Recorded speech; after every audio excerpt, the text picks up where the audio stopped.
Hello everyone, this is Addie Podfic, back from the podfic.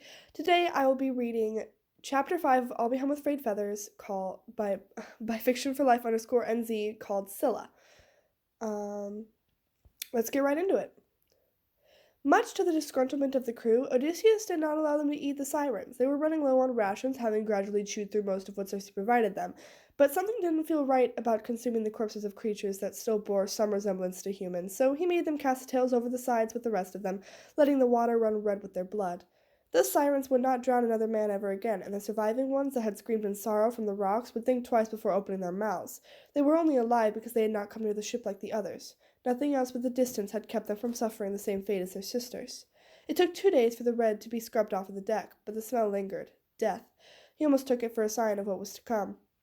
The jagged peaks of the mountain range stretched along the horizon many days after the slaughter, void of any life save for some birds wheeling far above out of reach. He couldn't even tell what sort they were. The cavernous split between two of the largest peaks marked the path ahead that they would have to take. It took 3 days for them to reach the cave's opening. 3 days where Odysseus stood at the front of the ship and stared at the sky, hoping to see movement above. But Hermes had still not returned, and he didn't dare try to pray for them. His great-grandfather would be ashamed of him, of what he was doing. He was meant to be cunning, a trickster with a silver tongue and sharp wit, and here he was, steering his last ship into the jaws of death, knowing full well what was to come. He wasn't strong at all. He was a coward, but he would survive regardless, a ruthful monster trying to get home. It had to be done. He chanted the mantra over and over in his head as they drew nearer. It had to be done. It had to be done. It had to be done. He was not going to let the guilt consume him. Not this time. He needed to get home. Scylla would not accept anything but the blood of a mortal man, a heavy toll to pay, but one he was willing to. 558 men were dead already. What would be 6 more if at least few of them reached the sands? Progress was slower than he would have liked. The rations were nearly out entirely, and he'd stopped eating to make sure that the rowers had enough in their stomachs to keep going. They would need it the most with what was to come. They tried to pull the fish from the sea, anything to stave off hunger, but their nets turned out empty day in and day out. He looked like a pathetic mess of a man since the Cyclops' cave. The brief time in which Hermes was there to make him sleep and tidy him up had done nothing for him now. The soft gray chitin he had been gifted was stained with red, and his eyes were back to being shadowed with dark rings. The lack of food had left him gaunt, but not weak. He was still a warrior, even if he no longer looked the part. At least he kept his wings in check as best he could. They had grown dull, but the inner workings had finished forming, and he could move them well. They still reacted on their own to numerous things: the wind, loud noises, his emotions, and the atmosphere, but he could control them properly. The feathers had not yet frayed, but the primaries were dry from the salt in the air. He would clean them when he got home. "Are you sure about this?" Eurylochus asked, placing a hand on one shoulder as the ship's nose under the dark maw of the cave. "Scylla's lair is the only way we'll get home now," he answered roughly, shrugging the hand off. "Are you all right? You're quiet today." "Not much to say." He placed himself at the bow of the ship, letting his eyes adjust to the darkness that had enveloped them all. The air smelled of rot and decay and echoed with the sounds of dripping water. It set his feathers bristling immediately, and he forced them to lie flat, tucking his wings close and haunching into his cloak. He wasn't sure if Hermes' blessing applied to true monsters as well as men, but he'd rather be safe than sorry. Flailing, brightly colored appendages would draw attention he did not want, especially once they had some light. "Captain, now that we have some time, I have something I need to tell you, a secret I can no longer keep." This again? Could it not wait until they were home? He almost told them not to bother, but he bit his tongue at the last second. If he said it now, it would be out of the way, but if it was more second-guessing, "I was the one who opened the wing bag while you were asleep." "What?" "I'm so sorry," they apologized. "Please forgive me." His body was frozen, his breath becoming more audible, but otherwise he showed no reaction. His mind was reeling. No, it was screaming. His mind was screaming, trying to claw together some semblance of understanding. Was that it? That was all he had to say? Sorry? Nothing more? He waited with bated breath for something, anything else, but Eurylochus had decided he was done speaking. Muzzled once more by his own shame, and a far colder weight settled in his already hardened heart. The crew had known this entire time. Eurylochus would not have been able to get the bag off of him without anyone else seeing. He had been on the deck of the ship in broad daylight. They'd seen and they'd said nothing. They'd done nothing, even as he had been tied down and left in a heap against the rails without his knowledge. The rope that had bit into his wrist, that wasn't just trying to satiate curiosity. That was betrayal. He deliberately ensured Odysseus wouldn't be able to stop him, ensured that he was so beyond the point of exhausted he hadn't woken up when he was being restrained. All for the wind bag, a bag he'd promised the crew they could open once they were home, a bag that he'd told them contained the storm, a bag that he'd been forced to guard from them all. His brother had betrayed him. His mind seemed to shut off at that point. He almost felt like he was floating outside of his own body. The words came out without him properly registering them. Eurylochus, light up 6 torches. He refused to look back, even once the glow of those 6 lights cast his shadow before him. Eurylochus would hand them out, and he would not need to choose who died. The blood would still be on his hands, but it would be shared with the one who had caused just as much suffering and refused to own up to it. What a coward he was, committed to make such a sacrifice, but not even willing to do so himself. With the torches lit, the noises started, hisses and growls echoing amongst the rocks of the cavern, growing rapidly closer. A woman's voice hummed, and a rocking of the ship as they passed over something moving. "Captain, something approaches," Eurylochus warned, coming to his side with a torch. In one smooth movement, Odysseus stepped back, pulling the torch from his second-in-command's hand and shoving it into those of another crew member. He then looked over the side, as if using the angle of the other man and the torch to check below before returning to the front. Eurylochus, as much as he had betrayed him, was not allowed to die. Odysseus had spent his time drowning in the guilt of all the men who had died under his command, only to find out that his brother and the rest of his crew had a hand in it as well. And yet they chose to feign innocence to their crimes. At least he'd been enough of a man to accept he was a monster and a weak, pathetic excuse of a human. No, Eurylochus deserved to live with the guilt as he did. A head of dark hair rose out of the water, a sickly pale figure with cruel eyes staring back at them from below the ship. She smiled, a jagged row of teeth on display. "Hello," she crooned. The boat started rocking, the water beneath the ship bubbling furiously as the rest of Scylla revealed rose up from the inky depths to claim its meal. 6 heads on long, snaking necks rising out around them with gnashing teeth and glowing eyes, each one tilted at an odd angle to fix its gaze directly upon the sources of light that had drawn them out of hiding. They knew where their prey was. As the first of the heads, driven by hunger and willing to wait no longer, surged forward, Odysseus screamed to the crew, "Row for your lives!" Blood sprayed across the deck, staining it once more as the first victim was claimed before they had a chance to react. Scylla was screaming in delight, her heads chasing the torches across the vessel as it glided past. Hunger was good at motivating a man to row, but fear was better. Another scream cut short with a sickening crunch. The second victim. Eurylochus had abandoned his position at Odysseus' side and was running towards the remainder of the crew, still scattering in a blind panic around the deck. The rowers, tucked in the safety of their spots below where the rest of them stood, were stroking with a new vigor they had lacked since the rations had started to run dry. Another head snapped around an unfortunate victim, dragging them, still screaming, over the side and into the water. A fourth quickly followed, Eurylochus lunging for and failing to grab their outstretched hand to pull them free.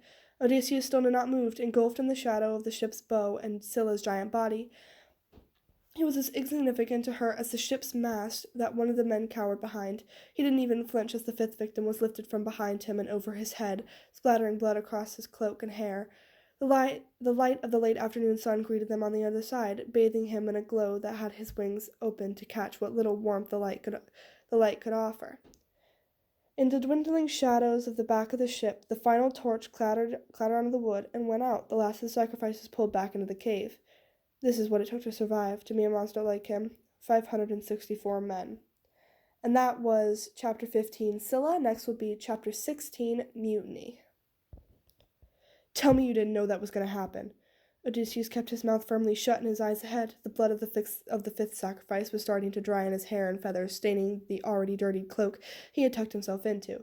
It itched and reeked, but he couldn't move his hands, couldn't run them through the matted locks or smooth out the ruffled feathers. "Say you didn't know," pleaded Eurylochus. "Look me in the eyes and tell me, Captain, that you did not just sacrifice 6 men." They couldn't see the way his larger wings flinched and pulled close at the pain in his voice, the way it seemed to echo across the deck. Still, he did not turn around. To do so was to admit to something that was not true, that he had not wanted those men to die so that he could escape. He was a liar and a coward, but even he would not go that far. Not anymore. "Tell me I'm crazy. Tell me I'm mad. Tell me this is a trick sent by the gods," his second-in-command begged. "Tell me that you didn't miss your home so much that you were willing to give up the lives of 6 of our friends." The pain could not have gotten that bad. They didn't want it to be true. They wanted him to lie to them, save them from the anguish of knowing he no longer cared what the cost was of getting home, as long as they did. When he fought the when we fought the Cyclops, you made a plan and we followed it. And when we fought with Circe, you said not to leave behind any men. But we run from this monster and leave some of our men to die.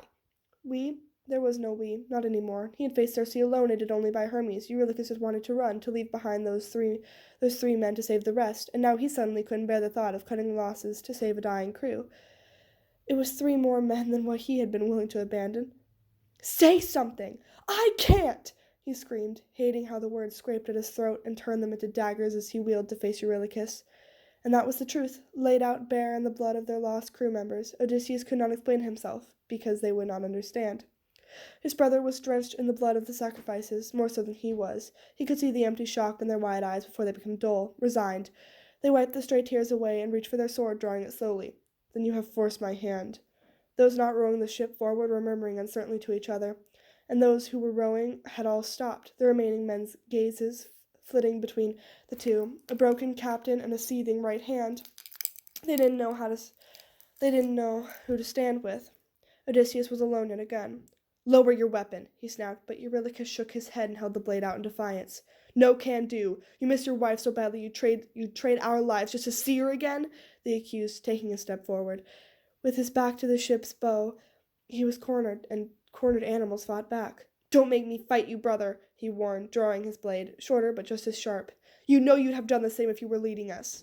He would have. They both knew it. If Odysseus had given in back at Circe's island, they would have left behind 3 men to be eaten and ended up no better off than what they were now. But Eurylochus would never admit that. All he saw was a cruel choice and someone who could be punished for it. If you want all the power, you must carry all the blame. He ducked under the first swing, tilting his head up to see it curve across where he had been standing. From where Eurylochus was, it would have been a heavy slash to his chest. Any closer, it could have caved in his ribs.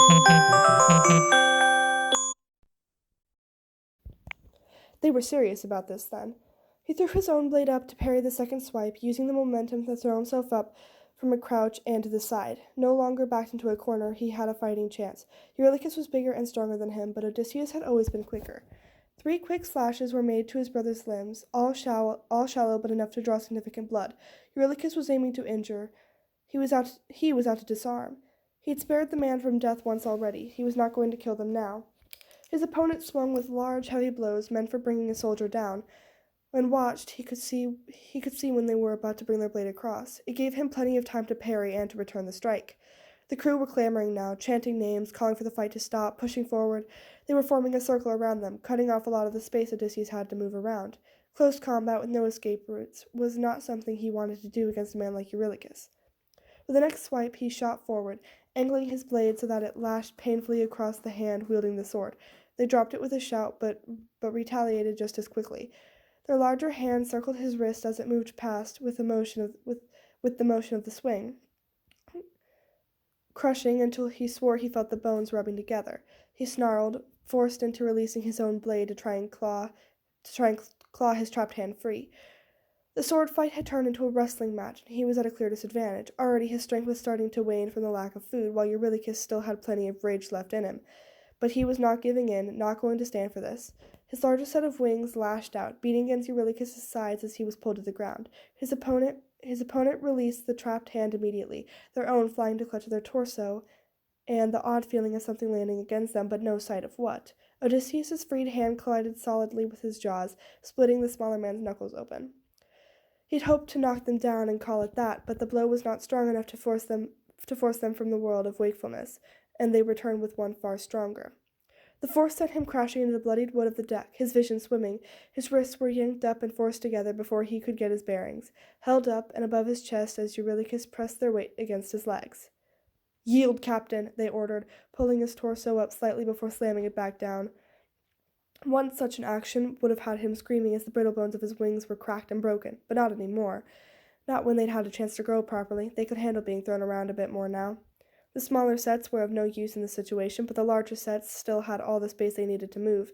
He beat them once again on Eurylochus's sides, and they flung themselves back with a strangled yelp. At the same time, Odysseus pulled his wrist down, bruised but otherwise fine. With his opponent no longer pinning him down, he scrambled to his feet, feathers slapping up to twice their size as he glared at his retreating brother. He could feel a trickle of blood falling from his split lip, and the tearing of the shallow flesh on his knuckles as they flexed. His eyes were alight with cold fury. The crew were cowering away from him, giving him the space he had lost during the fight. Eurylochus had one hand over his chest as if it would shield him from Odysseus's next move. His brother's eyes were wide in shock, but they weren't looking at him. They were looking at Odysseus's sides. And that's when he saw it, hanging limply in the grip of his opponent at the tattered strip of cloth in Eurylochus's fist, Polites' headband, the blessing, his wings. His flared appendages snapped shut in an instant, and the crew all flinched back with cries of shock and disbelief. His wings, they could see his wings. They knew when Eurylochus had the headband in. He's cursed. His gaze snapped to the man who had spoken. They pressed back against the others around them, horror evident in their faces as they were forced to meet his wide eyes. He didn't remember their name, but they didn't matter anymore. Captain, Eurylochus called, one hand raised out tentatively, only to draw back as the wings on his head flared out in a warning. Did someone do this to you? His voice wasn't working. Why now did his silver tongue have to fail? Why did it fail every time he needed it most? What had become of the Odysseus he was known as? How long ago had they died for him to have lost one of his greatest skills? They look a bit like the wings of Lord Hermes, another man added. Did he curse you? A few worried murmurs rose up. They made him want to yell. They were trying to find reason between his wings and his newfound viciousness. They wanted to blame Hermes for all this, the bloodshed, the sacrifices, the mutiny, the secret they had just discovered. He'd spent too long living as if he was cursed to let them even entertain such a thought. No, he spat. I am not cursed. And what are those, Captain? Eurylochus demanded, stepping forward. Where did they come from? Why can I only see them now? He thought he'd managed to claw himself out of the corner he'd been backed into. Now he was trapped in a cage made from the stares of 36 men. Some were edging closer, and he spotted one with a coil of rope. Stay back, he snarled, twisting to face each side in rapid succession. His wings were beating rapidly, trying to carry him away when he knew they could not. They had grown stronger, but they were still too small to lift him. He couldn't run, forced to fight. He caught sight of his weapon near the edge of the approaching soldiers, forgotten by all but him. Desperate, he lunged for it. But hands seized his limbs and pulled him back before he could reach it. Someone pulled his hand back by his hair, and pain exploded in his stomach as something stabbed him from behind. A blade. Someone had buried a blade into his back, and the other end had pierced all the way through and out the other side. The feathered appendages spasmed, whacking against crowding bodies as he began to bleed heavily from the new wound. He tried to smother his scream as the blade was twisted and pulled free, but a strangled sound came out when he was finally able to look down and saw the darkening patch on his chiton. How are we supposed to trust you now, Captain? A younger voice, Paramedes, asked, as they moved the now bloodied sword to their hip. How long did you hide this from us? The men holding him let him go, confident that the wound had extinguished any fight he had left in him. Unable to hold himself up, he fell to his knees on the deck, hands pressed fruitlessly against the bleeding gash in his front, and shuddering wings pulled forward to hide himself. He heard footsteps thud on the wood in front of him, and he dared look up. Eurylochus was looking between Polites' headband and the wings that adorned his captain's body, behind his ears, on his back, and pressed tightly against his heels. His blood was not marred with golden whorls of ichor, so they knew he was not some god in disguise, that this was not Hermes taking the place of their own beloved captain. Something had happened to him to leave him like this, but they did not know when. Hermes had been on their ship for some time. At any point they could have cast some wicked spell. Eurylochus had told them the gods were dangerous, and in his eyes Odysseus had paid the price. His brother wanted to ask questions, demand answers of him, but now was not the time for that. He knew their captain would not answer, and there had already been too much blood and pain for one day. He tightened his grip on Polites' headband and motioned for the surrounding crew members to come closer. Odysseus' eyes widened in sheer terror at the next words that came from his second-in-command's mouth. Hold him. Betrayed and deceived again and again. Where did it all go wrong? When had the crew been poisoned against him? Someone rolled him onto his back as he screamed. There were hands everywhere, wrapped around his arms and legs, pinning his wings, crushing the feathers. He couldn't even try to throw them off. Held down so tightly he could already feel more bruises forming and his own blood seeping into the feathers. Desperate, his wild eyes searching past those of the crew to the darkened sky above. The hilt of Eurylochus' sword was brought to his head before he could cry his great-grandfather's name. And that was chapters 15 and 16 of I'll Be Home with Frayed Feathers. I hope you all enjoyed. I hope you all have a good night or day wherever you are. Um, I don't think I have anything to rant about this time. So I do have a piece of this I need to cut out because my mother called me in the middle of it. So I need to go figure out how to do that. Um, and I'll be back next week for the one shot I have planned. Um, and I know Harper Percival. I really hope I'm pronouncing that correctly. It's like the first time I've had to actually pronounce it. Um, Requested Percy Angst, and I already had this lined up, and I'm pretty sure it counts as Percy Angst. Um, the one shot I have planned. I'm pretty sure it counts as Percy Angst. So, I mean, I already like Angst, so it was a pretty easy request. I also got another request for the Coral Palace, and I'm still working on reading that. I get really distracted very easily, so I apologize for it taking so long for me to actually read that. I'm getting there though. Anyway, I hope you all have a good night or day, and